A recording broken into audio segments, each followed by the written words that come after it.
marry, sleep with, unalive Andor, Mon Mothma, or the big slug creepy dude from Rogue One. You know, the one that Bo-Gullet. Yeah. Okay. Bo-Gullet. You're really setting me up for a hard task here. One's mind. Yeah. Damn. Do you have an answer for this? I mean, you gotta marry Mon Mothma because, like, money. You know, she'll take care of you. Well, fair. And you gotta unalive Andor because Bo-Gullet with their tentacles. You know, that can get kind of freaky. I'm horrified at all of this. Anyway, we're talking about Andor season 2. Yeah, and season 1 and Rogue One a little bit probably. Yeah, that's true. We both immediately turned that on after ending Andor season 2.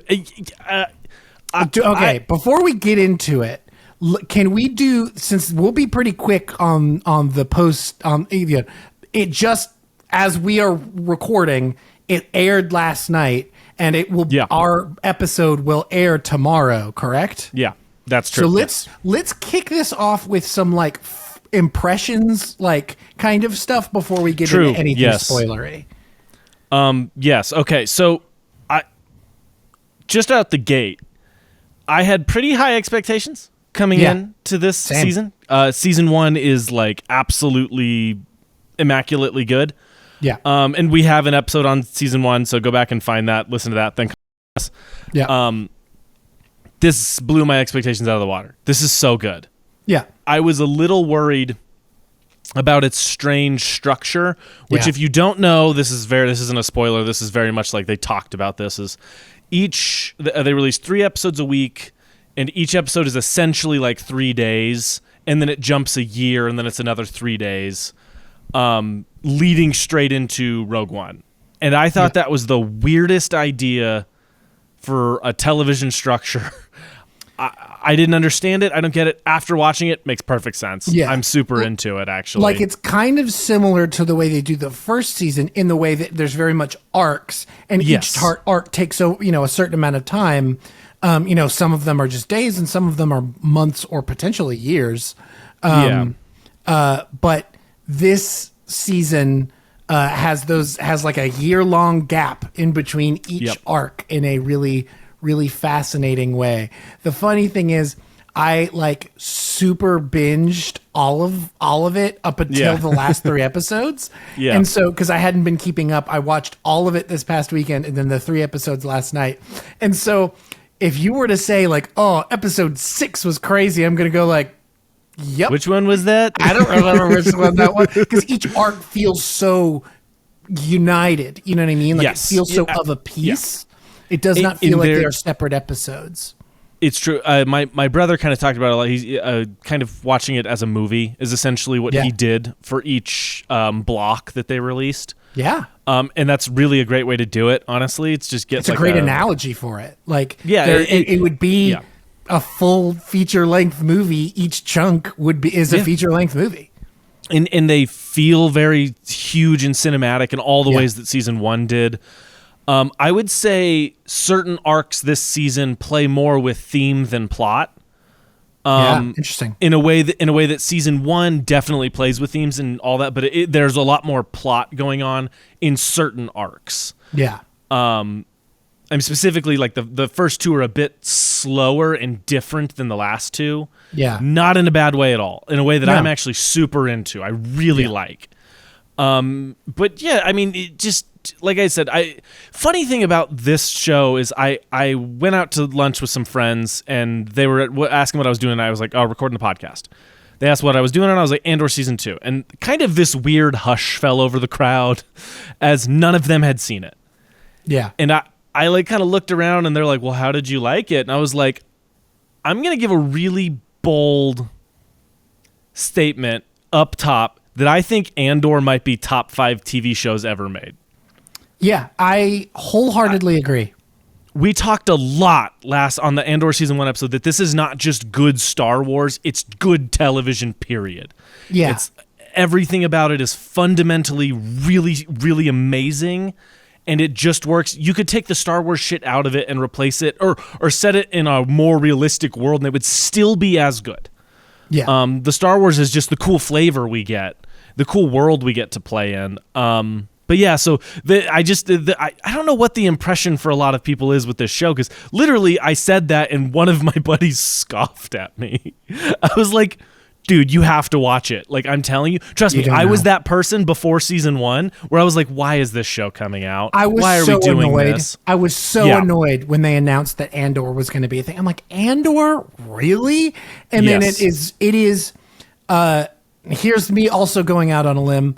Andor season 1 and 2 is the best Star Wars. Hard agree. Completely. I literally... It's better than Empire. Yep. Breck asked me a question. We turned on Rogue One, and she wasn't watching Andor. She hadn't seen season 1, so she came in to watch Rogue One with me. And she asked a question about The Last Jedi or something. And bad example, because I do like that movie. But she asked a question about another Star Wars. And I literally looked at her and was like, Breck, I kind of don't care about any other Star Wars stuff anymore. Because Andor's that good. Like, Empire is, like, still the best Star Wars movie by... Not, I wouldn't say like a huge margin, as compared to like Rogue One, which I also think is great, and like the original Star Wars, and like, like Force Awakens is up there with Last Jedi's up there, like, but not The Rise of Skywalker. You don't love that movie? Why isn't that coming up? I like Solo more than I like Rise of Skywalker. I probably agree with you, and I really do not care for Solo. Yeah. Anyway, but yeah, no. Andor season 1 and 2 as a piece, Andor is the best Star Wars. Yeah. I'll stand on business on that. Like, third limb going out on, we'll never get another Star Wars this good. Never. There's not a chance. And you know kind of what I think it is? Dave Filoni. You know Dave Filoni, right? He's I like Dave the Clone Wars, and then In animation, I think he rules. I really, really love the Clone Wars. The live action stuff he has done, I've not been impressed with. Ahsoka, I love Ahsoka as a character. Do not care for that show at all.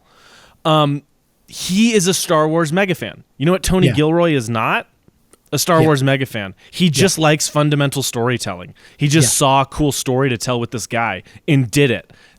That is so important. Look, and I'm not saying you can't be a huge fan of an IP, go in and make a great one. We've seen that a lot. Fede Alvarez just made a really awesome Alien movie. James Gunn makes all these. He's a huge comic book nerd, and he's on a tear of great comic book movies. It's very possible. And The Clone Wars is a great example of making something great, but Dave Filoni's an animation guy. Certain things he can do in animation that will just play better because of who's watching it. I don't know why, but that is kind of just true. Everybody in my family, like my brothers, my dad, we're all just like, Andor is the best thing we've ever seen. The setup for Clone Wars is so different. And every episode starts with and last week in the galactic galaxy, like the what's the word I'm looking for? The barrier for believing something. Suspension of disbelief. Is that the suspension of disbelief? It's higher, and the themes that they're playing with are so strong and big, and the not a lot of subtlety. No, and there is more subtlety needed for the things that they're trying to do with the live action that I think they have, in my opinion, very much failed on for me. I remember I really liked the first season of Mandalorian, and I had my issues with it, but I liked it. Yeah, and then season 2 completely lost me. Just completely lost me. Yeah, there's the one episode. Honestly, there's the one scene with Bill Burr in season 2, and there's nothing else redeemable for me in season 2.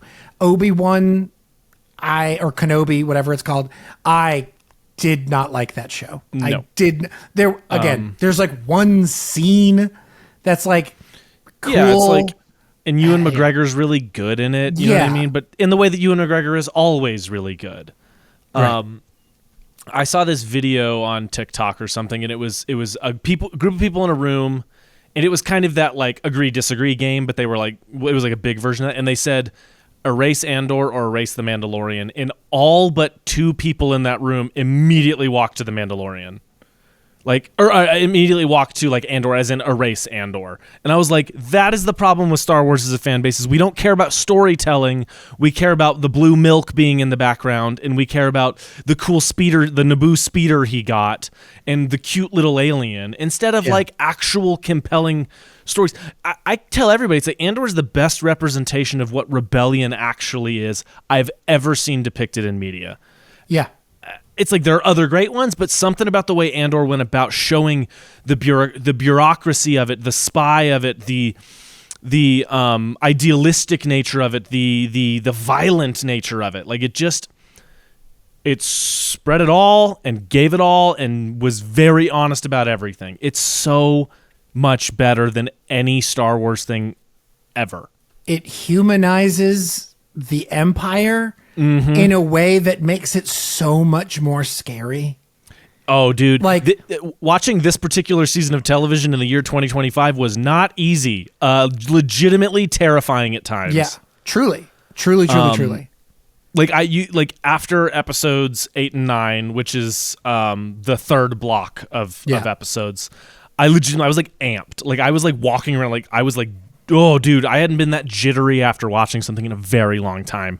And you could say that about most episodes of this show. Yeah, I just think this show is a level of brilliance that it is not getting credit for, even though it's getting all the credit in the world. Like there's not a bad episode in here. There's not a single bad thing. Yeah. And admittedly, it's 24 episodes, it's 2 seasons. Yeah. More shows should just do that. More shows should just be willing to be shorter to be better. Yeah. Like they originally planned to do 5 seasons of this show, and Tony Gilroy and Diego Luna, who gives one of the best performances in Star Wars. That's something we haven't talked about enough in this show, is the performances. Yeah. We talked about it a bunch the last episode we did, but the people, I don't hear them talk about how good everyone is in this show. Everybody is giving top tier Star Wars performances for their careers. Yeah. Yeah, anyway, I wish people would talk about this more, but more shows need to take this lesson of just like, Diego Luna was like, I'm getting older. I just would like to finish this. I'd like to make it good. You know what I mean? And the quality will deteriorate if we try to take it too long. Look, I think there's a world where you could tell enough story for 3 seasons, but anything after that, I think you're pushing it, big dog. Yeah. Like, oh yeah. There can only be so much movement in a year of time, like they were going to do season 1's a year, season 2's a year, season 3, whatever. There can only be so much that happens in that amount of time. And season 1 told so much, you know what I mean? And it just, I don't know. I'm very glad they went this route. I'm fascinated with the structure. I'm fascinated with all. Should we get into some spoiler discussions here? Is there any other non-spoiler things you'd like to talk about? Go watch it, you idiots. If you have not watched season 2. Losers. Or season 1. If you're listening to this and you don't watch season 1, get on. If you have any appreciation for Star Wars at all, go watch it. If you have any appreciation for good TV, go watch it. If you have any appreciation for rebellion versus a tyrannical fascist dictatorship, go watch it. If you have any appreciation for costuming, if you have any appreciation for acting and directing and cinematography and editing, and if you have any appreciation for any of those things, this is as good as it gets in a thing that is as expensive as this is. And is populist as something like Star Wars is. Like how biting the themes are and the writing is genuinely incredible and worth talking about. So if you have any appreciation for the cinematic art or Star Wars or just sexy ass Diego Luna, go watch that shit. It's so good. Yeah. I could not agree more. This show is fundamentally perfect. Like it really, everyone is operating at the peak of their craft. I'm going to be fascinated what all of these people try to follow this up with. Anyway, let's kind of go through quickly block by block. Yeah. So block 1 is the like first time we've gone to Yavin. Yeah. And it's this weird like skirmish between these rebels fighting each other. Yeah. It took me a minute with this one to like latch into what it was doing. How did you feel about it like as a whole? Because it opens in a very big, fun Star Wars-y way with him stealing the TIE interceptor or whatever it is. Yeah, with the super gun and the cannon, like whatever. That he was not trained on, which is another like a weird small detail that they like go, that's a wedge between him and Luthen now, is that Luthen lied about that. Yeah. Great. Did you like this arc? Like when going into this arc, did it take you a bit to kind of find the rhythm of it, or were you sold from the beginning? I mean, like it intentionally puts you on the back foot. You know what I mean? Mm-hmm. Like, I think again, it's like, it's such an honest look at what this looks like this kind of, guerrilla warfare, this kind of rebellion, this kind like there's going to be factions and they're going to disagree.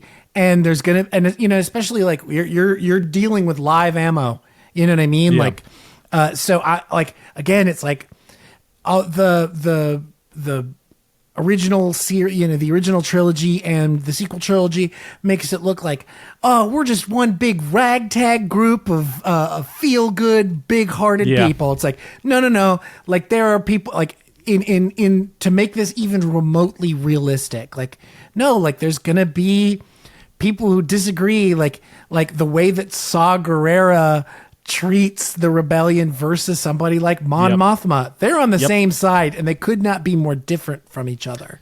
Yeah, this chaotic infighting that happens, right? Like this is kind of, in my opinion, this represents the worst of what Luthen is trying to do. Yeah, you know, he's trying to create all these like terrible incidents to stoke this fire across the galaxy. But the problem with that is when you don't have a centralized system, a centralized group, you run into this squabbles for power. You run into this disagreement in everyone and paranoia like between these groups, and they, you know, he's here in an Imperial pilot outfit, so they're thinking it's him.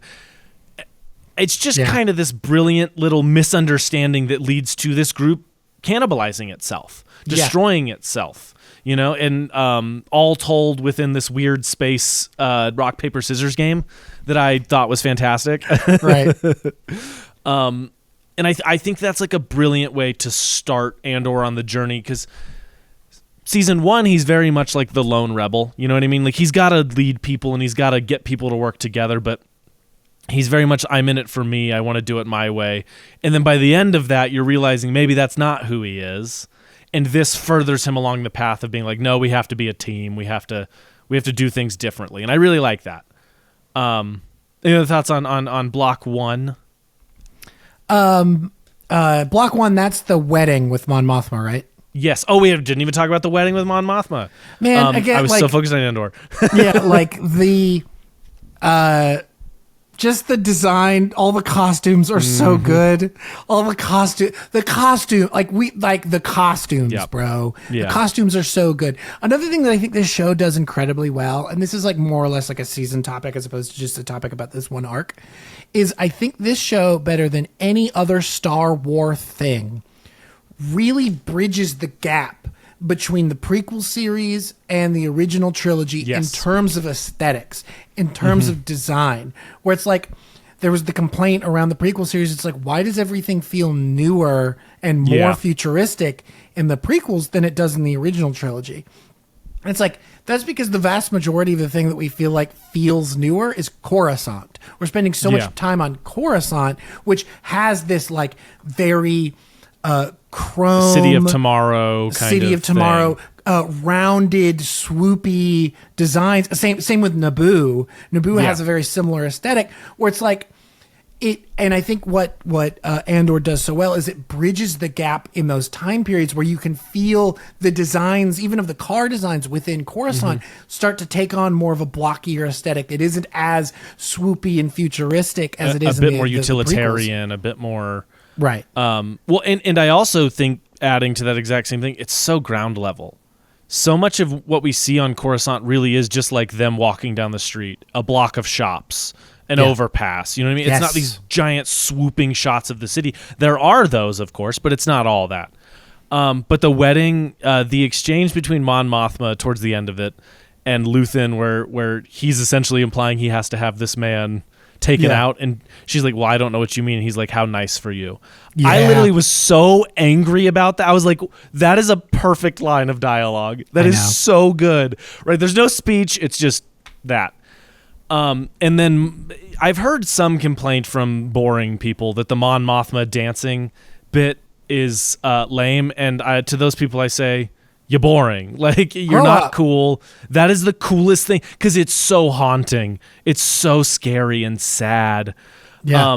Especially when you couple it with the fact that, like, she offered to her daughter to give up all of this. She said, we can walk away, and she essentially sold her daughter into this marriage. Like, it's what her daughter wanted, but that's the mom. You know, she's the mom. She knows better. Yeah. She offered, and then her daughter just goes, I wish you were drunk.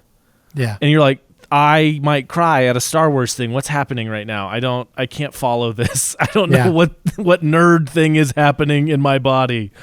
But that was such a beautiful moment. But that's that line where how nice for you. I was like, damn it, that's kind of perfect.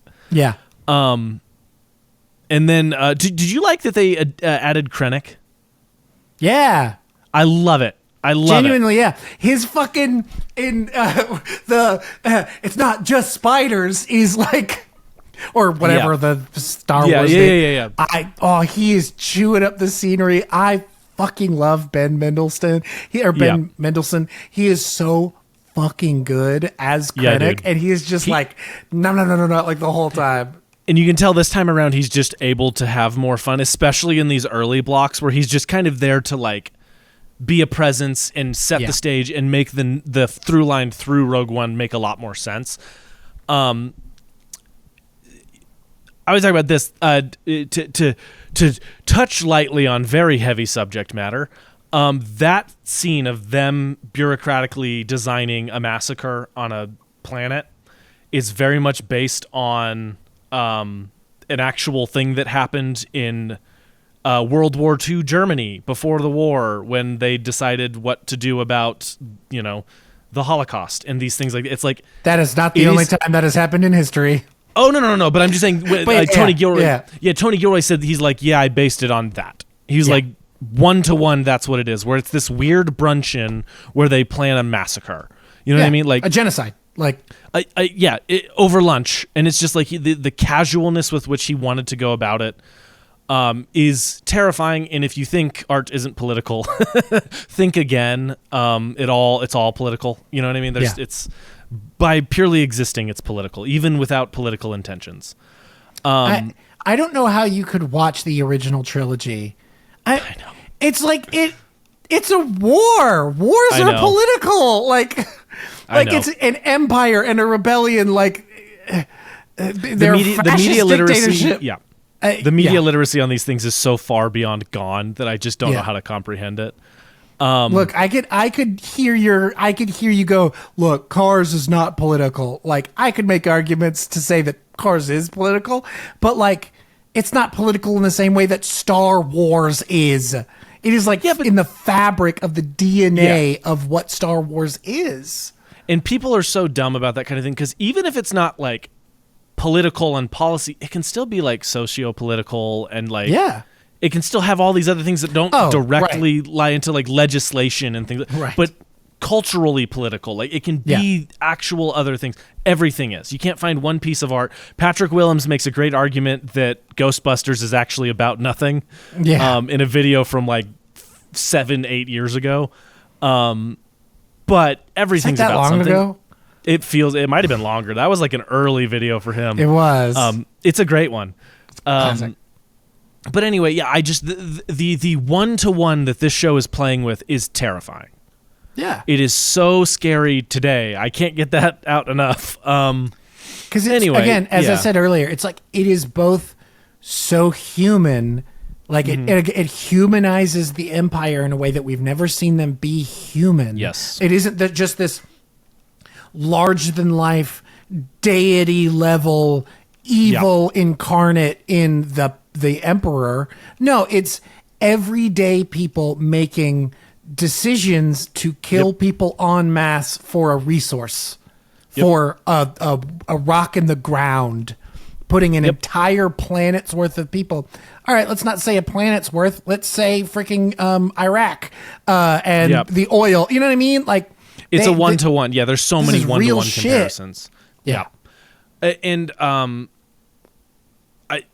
I think at ground, this is just a kind of a filmmaking choice. They chose not to have lightsabers or force users in any real capacity. Like, there's a force healer in it, but all of that helps to ground it in a way that I think is what's up? That is the only thing that I feel like could get lifted out and I would feel better.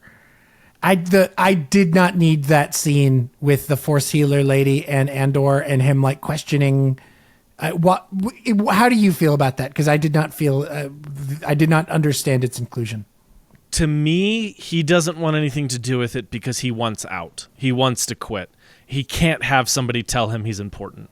He can't have somebody tell him he's needed. And this is somebody who can, in one way or another, envision a future, feel a future, and recognize that this man is absolutely necessary for this to work. And he doesn't want to hear that. Yeah. I mean, that to me is kind of the theme of the middle two blocks, really, is just that idea that he can't hear it. He's like, no, I need to be here for Bix. I need to be, which is, I mean, Bix says it. We'll just jump into those things. Bix says it. She's like, it is a choice. She's like, I'm not going to say you're wrong about that. It is a choice between me and the rebellion, and I'm choosing the rebellion. And what I think is the most heartbreaking thing in all of Star Wars. That to me is what it's about. I to not defend it I don't have any strong opinions on it, but to me that's what it read as. It just like, I feel like that same thing could have been done a different way. You know what I mean? Like that didn't include like a Force user. You know what I mean? That could include somebody else at the base to like lift him up or tell him like, we need you. You are important. That isn't Luthen. That isn't Bix. That is, maybe it's the other, I can't remember the kid's name. The one who has whose dad died and then he made... I'm terrible with it, but yes, yeah. Yeah. It's like, I feel like there are other characters that could have gotten that same message across in the same way. Because it wasn't like that wasn't like the final, the final domino that knocked it all down for him. That was just like another piece.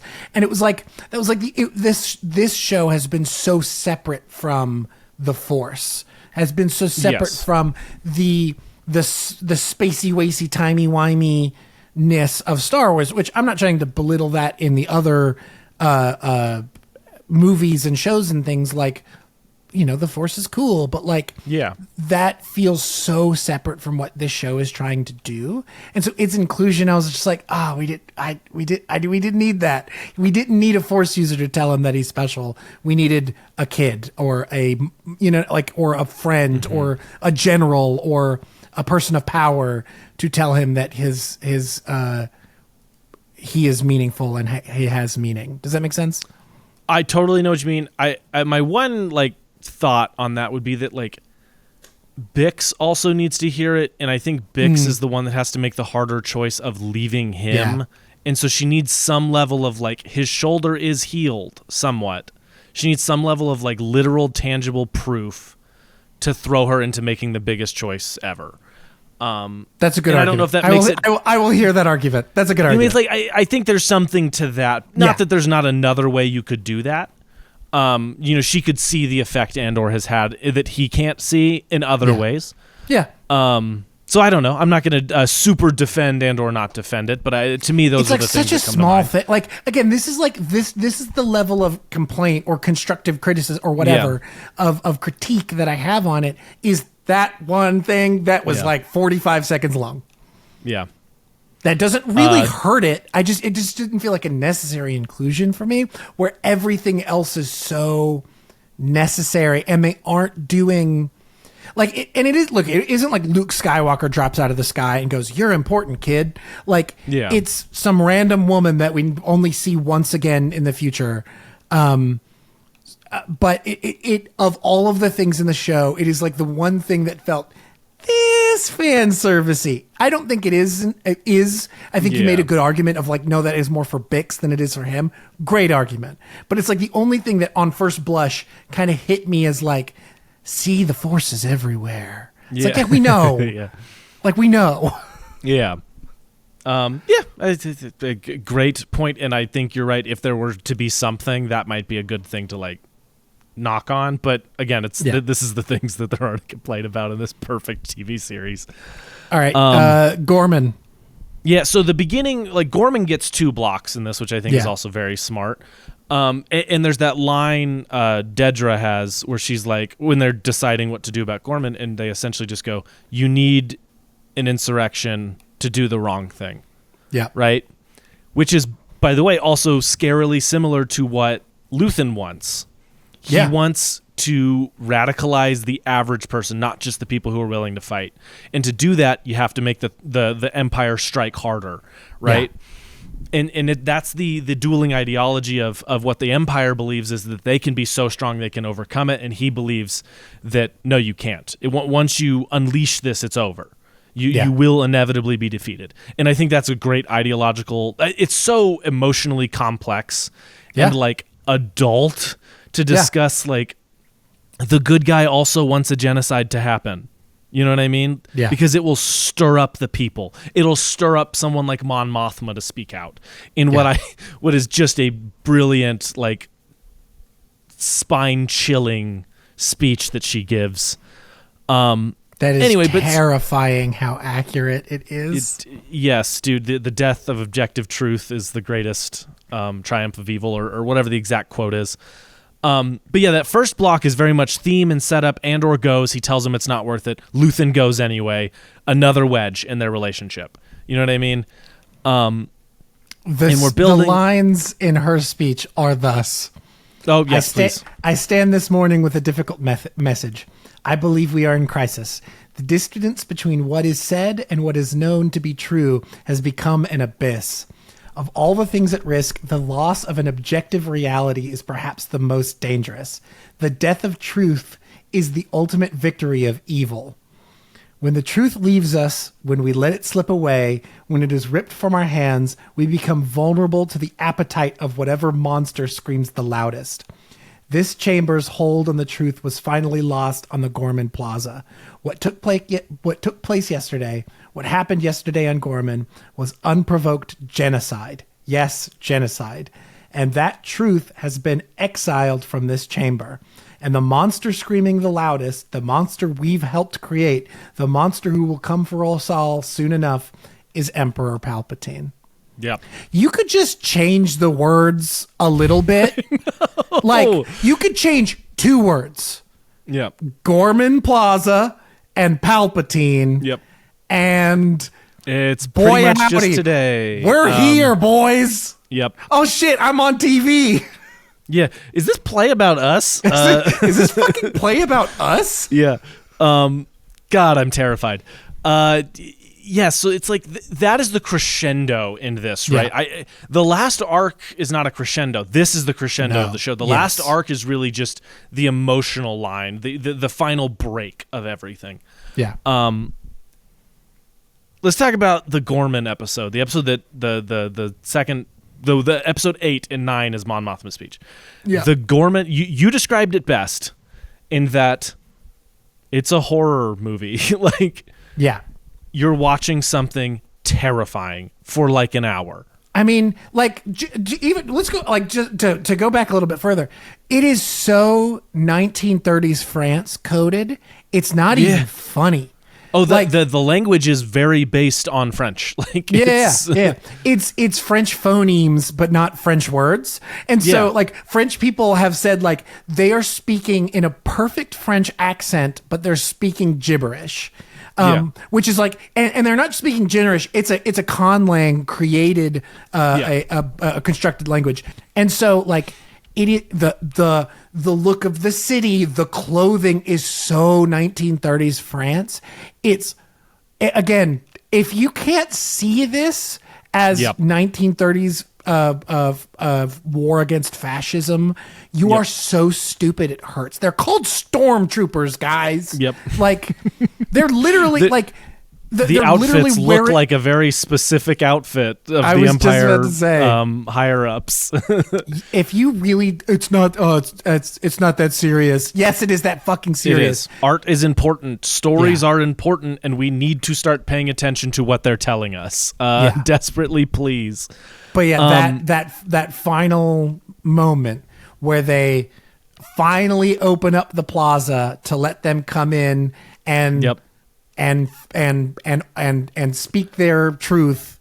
Dude, when they started singing, I was like, oh God, I can't do this. Like, I'm so terrified right now. Well, not only that, but like, there's this other fear that Andor is going to be the reason it happens. Yeah. Because if he shoots Dedra, the same thing happens. Yeah. You know what I mean? And he just essentially got lucky for himself that the Empire was evil enough to take the shot. Yeah. The fact that the first shot wasn't shooting one of the crowd. Mm-hmm. It was shooting one of the stormtroopers. Yep. For the stormtroopers to then start shooting the crowd. Yep. Horrifying. Horrible. Next time, if you think the government wouldn't do that, yes, they would. Yeah. Just the decision to have TIE fighters like strafing overhead too the whole time. It's like you underrate how scary that sound really is. Yeah. The fight with Cyril, is genuinely like it just from a choreography and like coverage standpoint. Yeah. Unreal how good it is. Yeah. I mean, Cyril's arc through the show is like it's like the way that they write that character is so good. And again, it's like they humanize this like beat up little puppy who just wants to be a bulldog. He wants to play soldier, man. He wants to play soldier, and he like finally is rising the ranks in the ISB. But he's just a pawn in their game. And then once he finally sees through the curtain, sees the truth, like only then does he see the evil before him. And what is the only thing that distracts him from that? The dude he's been chasing this entire time. Who then asks, "Who are you?" Yeah. And completely invalidates everything he's fought for. Yeah. Dude, that is one of those, like, and here's the thing. We're seeing that right now, too. We're seeing all these people who were very pro our current president turning on our current president because of the things he's doing. This is a man who was just realized too late. Didn't matter how many people were screaming. It didn't matter how much evidence you showed him. He's a cautionary tale, guys. Yeah. He's a cautionary tale. And one of the best ones ever written. I love that character and how pathetic they represent him the whole time. In the first block when he's like laying on the bed, it's like this is the guy so many of you think you are. Like, it's crazy to me. Yeah. Like, I don't know. And the foil that is Dedra, who like knows all of this the whole time and yet is still so singular in her vision for how she thinks that the ISB should be running, how she thinks that like she is emboldened by the evil, the evilness of the Empire, is horrifying. Yeah. Dude, and she's like essentially a child soldier. Like she says she was raised in an imperial, like whatever.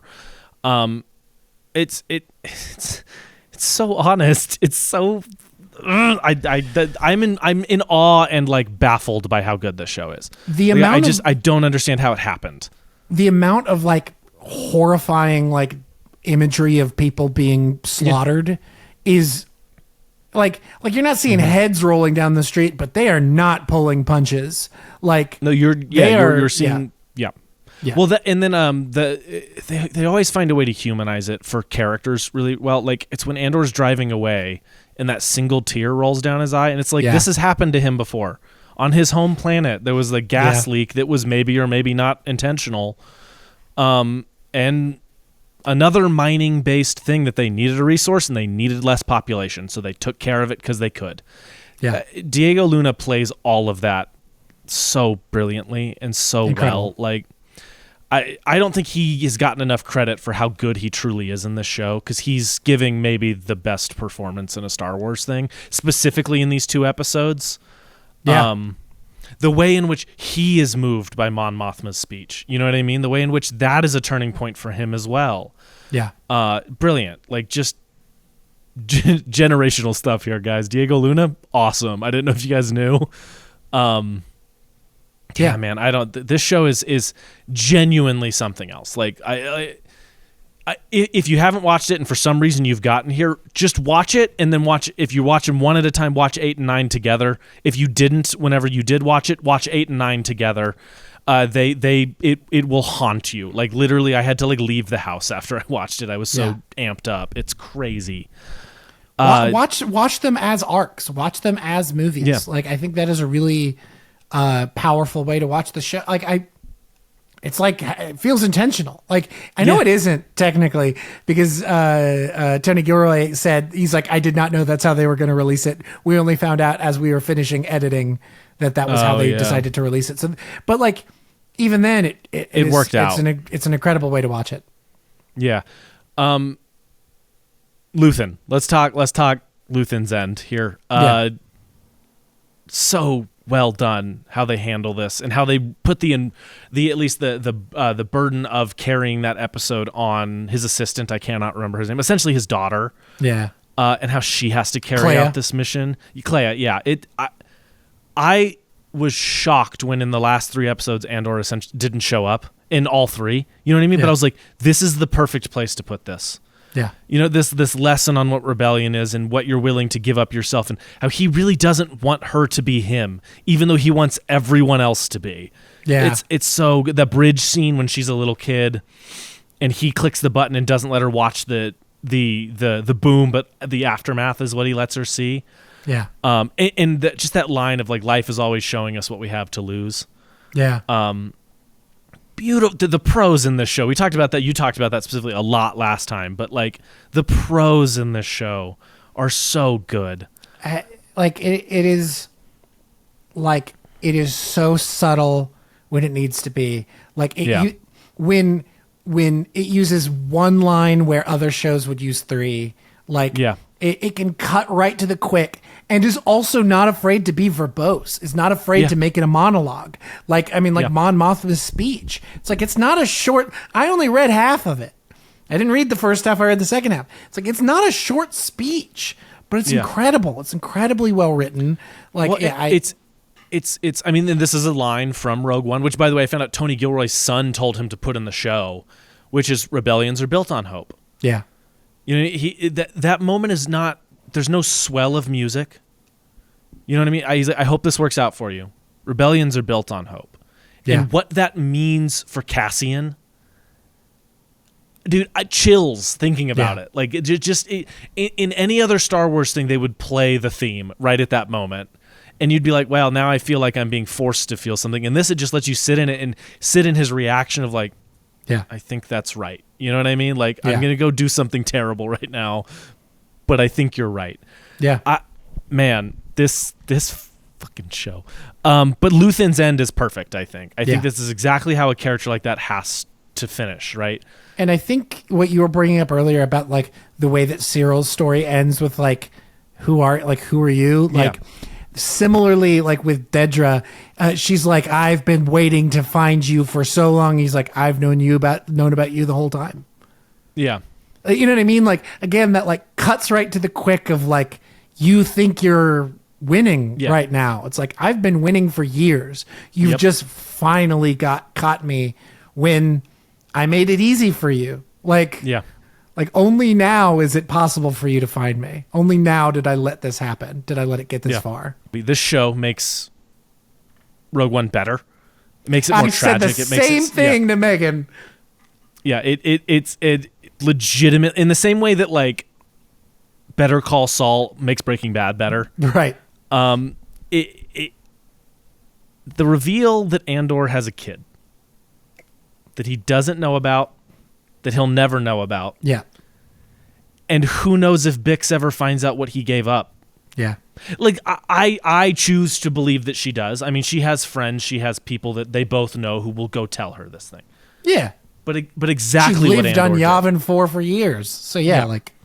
But just that moment was shocking to me. Because my brain didn't want to accept it for a second, where I was like, how far are we jumping here that she's had a kid with someone else? Like, I didn't, you know what I mean? I was, like, cognitively dissonant about the fact that, no, that's Cassian's kid. That is Cassian's child. And just the parallel between Cassian's end, right, with this giant cloud of fire simulating a sunset in a way. Yeah. And these two women, Luthen's essentially daughter and Bix, getting the sunset. Yeah. Getting the peace that Luthen and Cassian will never get. I mean, it's he gave up everything for a sunset he'll never see. Which is exactly what Luthen says earlier, right? Yeah. It's like, man, the themes and the parallels and just like literally the entire time I'm watching Rogue One, I'm sitting there like, he has a kid. Oh my God, please stop. The chess pieces that they had to set up in the exact right order in order to set up Rogue One, which like any other team, I think would fumble that. And yet it is so perfectly set up. Saw Gerrera is exactly where he needs to be with the exact right intentions.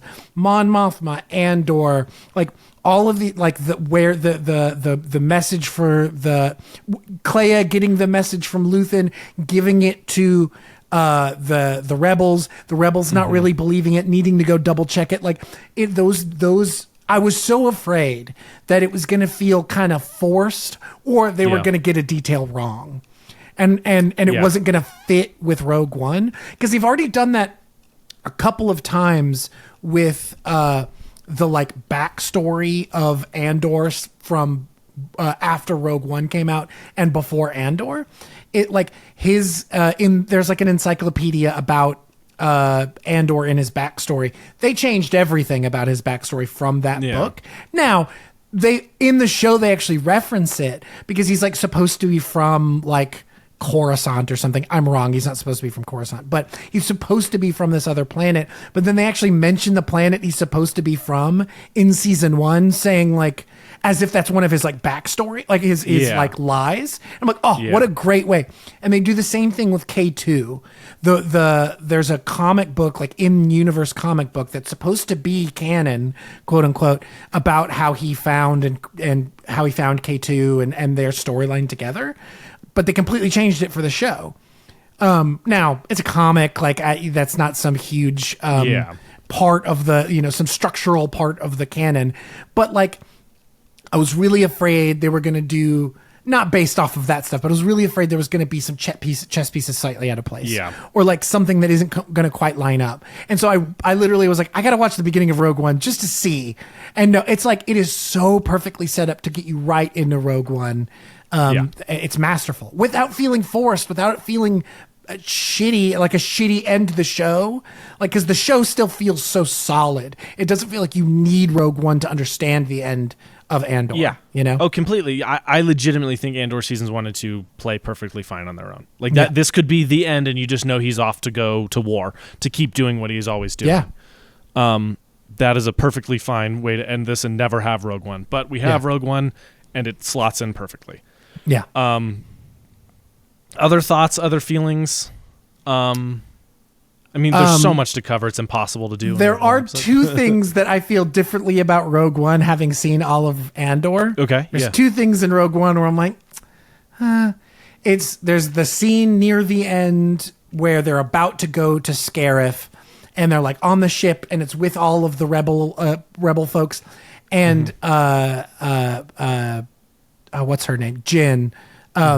Gives the speech of like, we're gonna, we've got to do this, and then we'll win the next thing, and then we'll win the day. Like, Andor should be giving that speech, not Jyn.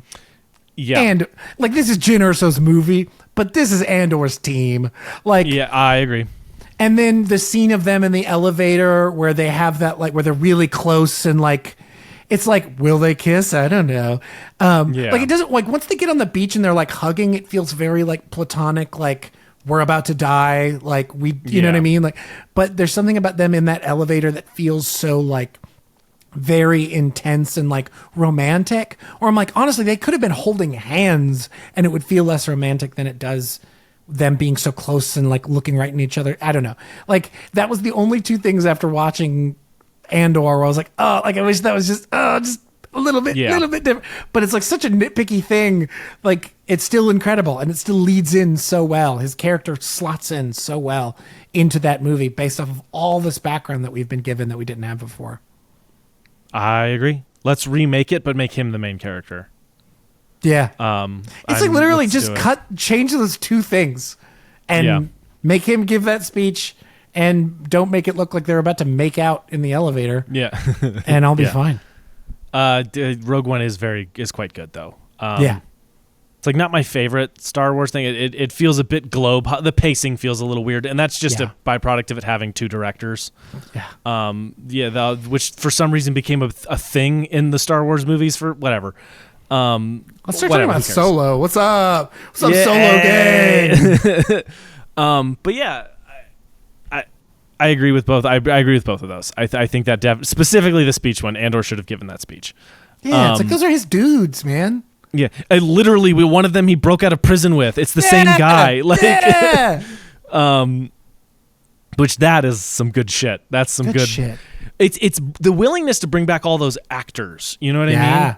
Like all of the people, or most of the people on the council are the same actors. I mean, Senator Organa's changed, but I think that was a scheduling conflict. The only one is Jimmy Smits. He's the only one who couldn't come back because of scheduling. Everyone else is the same. Everyone else is the same. Brilliant.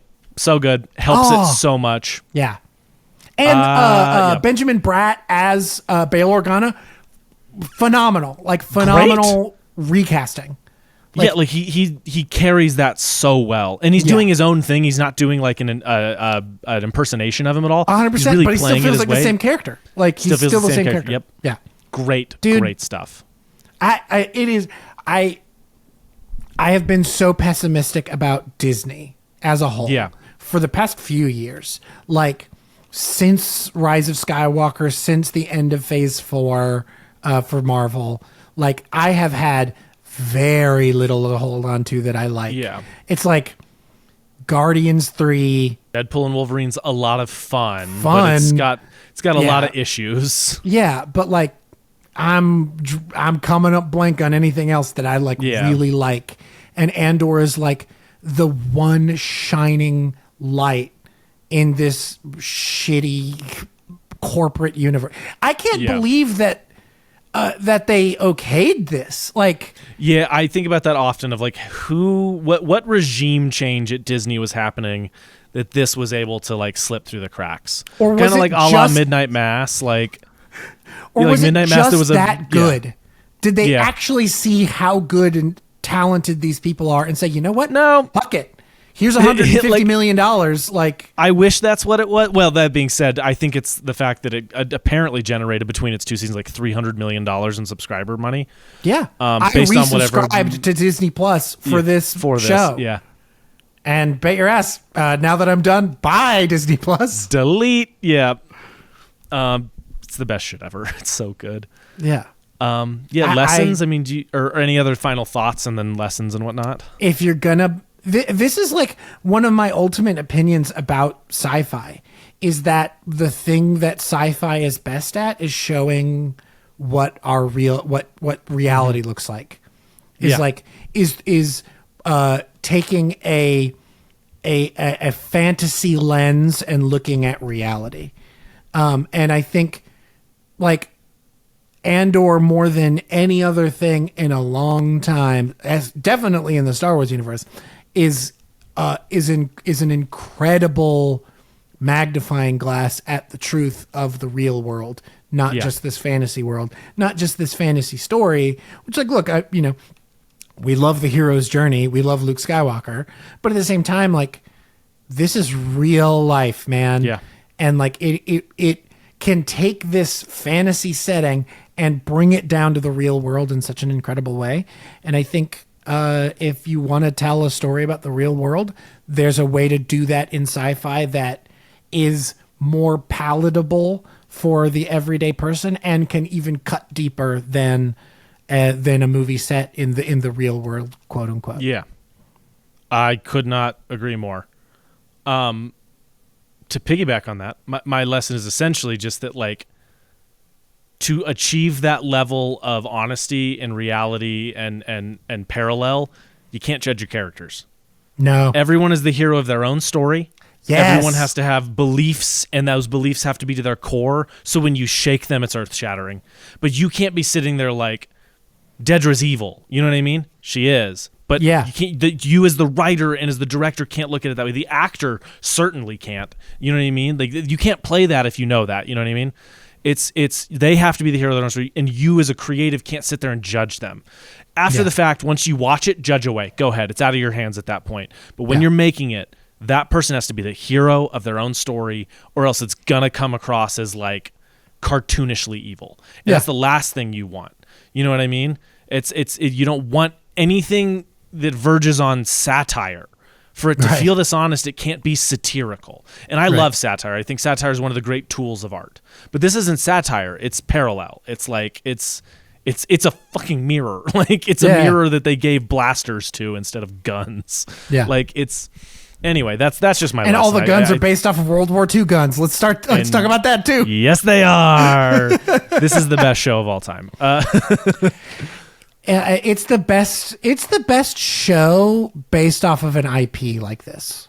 For sure. Like, hard stop, period. Like, the only shows that you can even remotely call better are shows that are original shows. You know what I mean? But your even Sopranos, then, your Breaking I hold it up with Bads. Breaking Bad. I hold it up with Better Call Saul. I hold it right up there with it. Don't get me wrong. But it is the best IP show ever. The only argument I'll hear that shows that are better are the best shows ever made. Yeah. You know? Which is great company to be with. You know? Yeah. Good shit, dude. Yeah. But you know what might be a little better? Mandalorian season 3. No, I'm kidding. Mandalorian and Grogu coming to a theater near you. Or fucking the back half of Book of Boba Fett, also known as Mandalorian season 2.5. Yeah. Fucking baffling decision making. B segment? All right, B segment. Let's do it. I have a game. In Star Wars, there are a lot of different planets, and there are a lot of different establishing shots to tell you what planet you're on. Okay. And so in real estate, the three most important things in real estate are location, location, location. So that's what we're playing today. Is this not gonna? Why is this? Okay, there we go. We're playing location, location, location. So what I'm going to show you, I have a lot. Okay. At the bottom of your screen will be a bank of names. So the names are all there for you. We're going to go quick because there are a lot. I have many slides. Cool. What I'm going to have, I'm going to show you either the name will be blocked of the slide, when it says, Tatooine, the name will be blocked, or it won't be there because some of them don't have that name title. What you're going to do is you're going to guess what location this is. We're going to go quick. So get ready. Are you ready? Gotcha. I'm in. Let's do it. All right. First one. That didn't work. First one. Oh, the Cloud City? Yes. Give me the name. Oh, shit. Oh, God. Oh, God. Don't. Bespin. Yes. Okay. What is this? Canto Bite, right? Yes. What is this one? Jakku. Yes. What is this one? Yavin 4. That is correct. What is this one? Oh God. Is Ring? That's not the Ring of Kafri. It's is that Jeddah? Yes, it is. What's Tatooine. I knew that. I knew that though. You knew that. What's this? Scarif. That is correct. What is this? Oh shit. Kashyyyk? No. I'll give you another guess. Okay. It's not Aldani. It's I'm trying to think what movie this is from. Oh, is this from Solo? It's Arc 2? No, it's Wobani. Okay. Yeah, I wasn't gonna get that. Imperial Kyber refinement. Shit. Is that This is in Rogue One. and I just watched Rogue One. You just watched it, bad boy. And I'm bad at names and I'm bad at remembering. Nakina 5? Nope, it's Edu. Oh, damn it. What is this? Oh, and I definitely don't know this one, but let's go Octu. Is that this one? Nope, it is Now I'm falling apart. I Needmos. was doing so well, and now I'm. Oh, this is Crate. Yeah, you got that one quick. Oh shit. Ooh. Is that? It's not the big planet, it's the little one. Oh, this one down at the bottom. Yep. Nakina 5. I don't actually. Nope, I'll give you one more guess. This might be a little tricksy. Is it Dagobah? Nope. It's Yavin 4 again. Oh, damn it. God damn it. What is this? Oh, shit. It's the Wookiee world. It's Kashyyyk. Yes, it is. What is this? That's Ring of Kafri. How the fuck could you remember that one? Because I just watched the movie and it's a funny planet. This is Coruscant. I thought you were going to say Dagobah, and I was about to shit on you. No. Is this one? This isn't. Andor. Yes, it is. I thought you. I wanted to see if you'd get that one. That is correct. Dagobah. Easy. Naboo. Yep. Oh shit. What is the planet from that movie?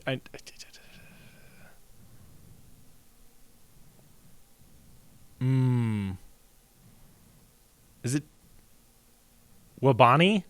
Nope. I think we already guessed that one. Oh, did I? Yeah, I think that was already one of the. I'm trying to think of which ones I haven't guessed. Oh shit. It might be one you've already guessed. Oh fuck you. Is it Tatooine? Yes, it is. Asshole. I thought it was the planet from the second Attack of the Clones. I don't have any fucking clue on this one. Again, this is the small planet, not the big planet. Okay. This is in Andor. I'll give you some clues on this one. Okay. Is this Jeddah? No, I'll give you another guess. Shit, is Jeddah not? You have not guessed this one yet. Oh, okay. Do we see Jeddah in Andor? I don't think we do. I can't remember. I genuinely can't we remember. We do not. Is this one Niamas? No, you're close. You're very, very close. It is very near that on the list. Nakania 5? It is. Oh, I misspelled that on the list. This is shit. I don't. You've guessed this name a couple of times, but you've never guessed it right. I'm seeing now. I'm gonna fuck it up. Wabani? Nope, it's Octu. Oh shit! Is this one Wabani? I don't know. No, you've already guessed Wabani. It's not coming back. I'm gonna guess it every time if I don't know it. Apparently. This is from Andor, season 1. It fucking doesn't. Oh, is this one Aldani? Yes, it is. Good job. Yeah. Okay. That's Hoth. Yes, it is. And that's the end of our game. Congratulations. Okay. You got something right. I had a hot streak at the beginning, and then I started fucking it up. You've always got a hot streak, big boy. Gross. Ayo. Good game. I liked that one. That one was fun. Yeah, that was a good one. Recommendations. I'm trying to see what I've watched recently. Okay, yeah, no, I know it. Oh, yeah, okay. This is a weird recommendation. I'm going to recommend The Last of Us Season 2, not because I like it, but because I want to know if I'm wrong, and I just want somebody to reach out about it. Catch Me Outside. I'm not watching that show. Yeah, don't. It's legitimately, I don't like it. To be very clear, not because of any inclusion of any characters. No, I actually think Bella. Yeah. I think Bella Ramsey is doing great. I think Bella Ramsey is doing the absolute best you can do with the material you were given. I don't like the writing. I don't like the structure. I don't like that it treats me like I'm an idiot. It treats the audience like they're the dumbest people alive. Anyway, other than that, have you heard of the movie The Cell? It's like a 90s. It's a 90s sci-fi movie about entering dreams. Yeah. I've heard of it. I haven't watched it. it is one of those like giant swing movies that doesn't 100% work, but I have been thinking about it a lot.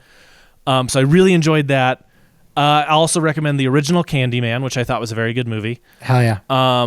Sinners But not the again, new one? because I'm just kidding. I don't know anything about the new one. I don't know if it was what we're saying. I saw it. I didn't love it. I want to rewatch it after having seen the original, because I feel like I'll click more for me. And then I'm going to recommend Dragon Ball Super, which I've been very addicted to. Hell yeah. Those are my recommendations. I'm going to recommend the Star Trek reboot movie. Oh yeah, yeah.